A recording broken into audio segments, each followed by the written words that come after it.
Thank you, Mr. Chair, and all the members of the Appropriation Committee. And most of all, thank you for staying late to hear this bill. And thank you to all the people who are waiting to testify, including the children and students who are staying up late as part of their civics education this evening.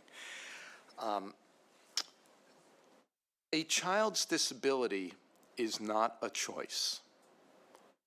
And as we know as legislators, a school district's obligation to provide the services necessary for every child with disabilities to be able to learn to their potential is not a legal choice for the school districts.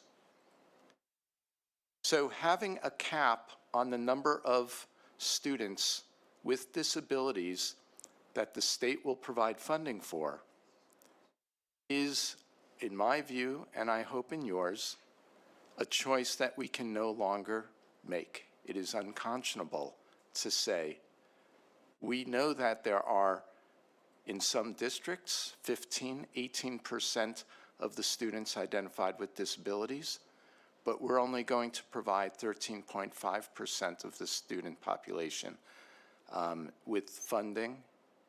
That's not an acceptable choice when providing for their education is a matter of civil rights.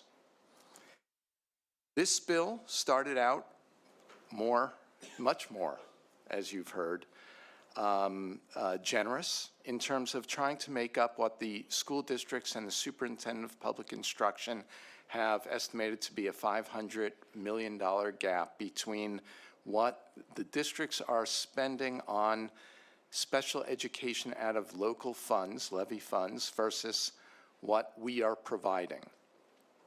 The reason why we have testimony on it taking 3 years to get an evaluation is often due to the inability of a district to hire the professionals or to have the paraeducators available to serve a student.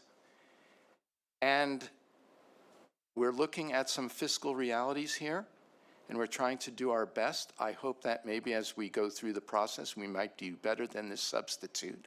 But we must end the cap, and we must do everything we can to increase the multiplier and to provide districts with funds, both those that are above the cap and those that aren't above the cap, and those that are unable to fund the students who fall between the gap between safety net and the multiplier.